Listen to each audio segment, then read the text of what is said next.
আসসালামু আলাইকুম। Benefits of academic assignment writing. Undergraduate প্রোগ্রামে একজন শিক্ষার্থী অনেকগুলো সাবজেক্ট করে থাকে এবং প্রত্যেকটি সাবজেক্টে কিন্তু একটা বা দুটা করে অ্যাসাইনমেন্ট তাকে লিখে জমা দিতে হয় এবং প্রেজেন্টেশন ফাইল আকারে শিক্ষককে জমা দিতে হয়। এখন এই অ্যাসাইনমেন্ট গুলো কি এমনিতেই লিখতে হয়, নাকি কোনো উদ্দেশ্য প্রণোদিত ভাবে অ্যাসাইনমেন্ট ব্যবস্থা রাখা হয়েছে এবং একজন ছাত্র বা ছাত্রী কি সত্যিই তার ডিউটি অনুযায়ী, কর্তব্য অনুযায়ী অ্যাসাইনমেন্ট গুলো ঠিক মতো করে থাকে? চলুন দেখে নিই। একজন শিক্ষার্থী অনেকগুলো অ্যাসাইনমেন্ট করে থাকে, যেমন ধরুন 40টি, 50টি বা 60টি, এটা হচ্ছে প্রোগ্রামের মোট ক্রেডিট আওয়ার কত, এটার উপর ভিত্তি করে অ্যাসাইনমেন্টের সংখ্যা নির্ধারিত হয়। তো ধরে নিলাম আমরা প্রায় অর্ধশত অ্যাসাইনমেন্ট একজন ছাত্রছাত্রীকে করতে হয়। এবং যারা ভিডিওটি দেখছেন আপনারা সত্যিই জানেন যে আপনারা যখন আন্ডার গ্রাজুয়েট প্রোগ্রামে ছিলেন তখন আপনারা কতগুলো অ্যাসাইনমেন্ট লিখেছিলেন এবং কিভাবে লিখেছিলেন সেটা আপনারাই ভালো জানেন। তো অনেক শিক্ষার্থী বুঝতে পারে না এবং বিরক্ত হয় অ্যাসাইনমেন্ট যখন তাদেরকে করতে বলা হয়, বা শিক্ষক যখন তাদের কাছে অ্যাসাইনমেন্ট চান তখন তারা বিরক্ত হন। আসলেই কি অ্যাসাইনমেন্ট গুলো তাদের কোনোই কাজে আসে না? অ্যাসাইনমেন্ট গুলোকে এমনিতেই তাদেরকে লিখতে বলা হয়। তো শিক্ষার্থীরা অনেক সময় কোনো গোল ছাড়াই অ্যাসাইনমেন্ট গুলো লিখে থাকেন। এমনকি অনেক সময় দেখা যায় যে তারা সরাসরি দোকানে চলে যায় এবং কোনো একটা দোকান থেকে কনভিন্স করে ভুল মানে এটা সেটা বুঝিয়ে দোকানদার কম্পিউটার থেকে অ্যাসাইনমেন্ট চুরি করে নিয়ে এসে তারপরে তারা শিক্ষককে জমা দেন। ভালো করে অ্যাসাইনমেন্ট করেন না তা কিন্তু নয়। অনেক ছাত্রছাত্রী আছেন যারা খুব মনোযোগ দিয়ে পড়াশোনা করে, খেটে খুঁটে বিভিন্ন বই পড়ে, জার্নাল পড়ে, তারপরে বিভিন্ন ওয়েবসাইট ঘেটে শিক্ষকের সাথে বারবার দেখা করে তারা কিন্তু অ্যাসাইনমেন্ট করছে। তারা ভালো, তারা কিন্তু করেছে।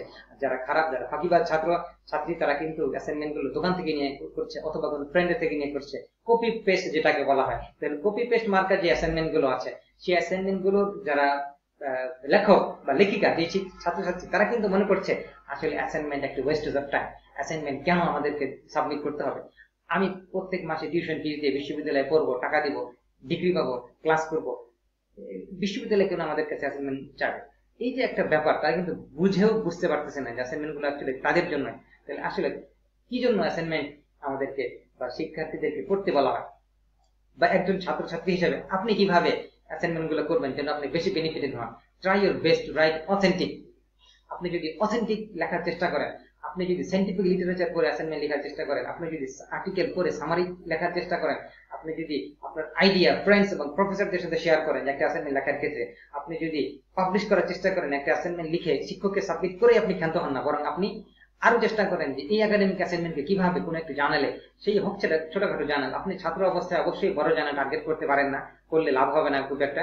আপনি যদি প্রাথমিক পর্যায়ের অথবা নতুন কোনো জানাল, এরকম জানালে যদি টার্গেট করেন এবং যদি সেন্ড করেন, আপনি যদি কিভাবে ডাটা কালেকশন করতে হয় এই বিষয়ে যদি আপনি জানার চেষ্টা করেন, তাহলে আপনি কিন্তু অনেক বেনিফিটেড হবেন। তাহলে এই কাজগুলো যে ছাত্রছাত্রী অ্যাসাইনমেন্ট লিখতে গিয়ে করবেন তারা সত্যিই অনেক বেনিফিটেড হবেন। পাশাপাশি আপনার এই কাজগুলো করতে পারেন, যেটা হচ্ছে কিভাবে ইন্ট্রোডাকশন লিখতে হবে, কিভাবে কনক্লুশন লিখতে হবে, কিভাবে ব্লগ পোস্ট পরে পরে আপনি লিখবেন, কিভাবে জার্নাল করবেন, আপনার সুপারভাইজার বা প্রফেসরের সাথে কথা বলেন, আপনি তাদের সাথে ঘন ঘন যোগাযোগ করেন। তাহলে এই কাজগুলো করার মাধ্যমে আপনি কিন্তু আসলে ভবিষ্যতের একজন বড় গবেষক বনে যেতে পারেন। তাহলে ভবিষ্যতের বড় গবেষক হওয়ার জন্য আপনাকে মনোযোগের সাথে এই অ্যাসাইনমেন্ট গুলো করতে হবে। আর হচ্ছে আপনি সর্বাবস্থায় কপি এবং পেস্টকে না বলবেন। কপি এবং পেস্টের মাধ্যমে আপনি যদি কোনো অ্যাসাইনমেন্ট লিখে থাকেন, তাহলে আপনি যেন নিজের পায়ে নিজে আঘাত করলেন, বলে না নিজের পায়ে নিজে কুঠার আঘাত করা, আপনি যেন সেটাই করলেন। কারণ আপনি টাকা দিয়ে অর্থ খরচ করে অনার্স ডিগ্রি করছেন, ব্যাচেলার ডিগ্রি করছেন, আন্ডার গ্রাজুয়েট প্রোগ্রাম করছেন, তাহলে আপনি কেন এই সুযোগটি হাতছাড়া করবেন? একটা অ্যাসাইনমেন্ট লিখতে লিখতে আপনি একজন বড় গবেষক হয়ে যেতে পারতেন, কিন্তু ওই জায়গায় আপনি শিক্ষককে ফাঁকি দিয়ে অ্যাকচুয়ালি আপনি নিজেই নিজের ক্ষতি ডেকে এনেছেন। ধন্যবাদ সবাইকে মনোযোগ দিয়ে শোনার জন্য।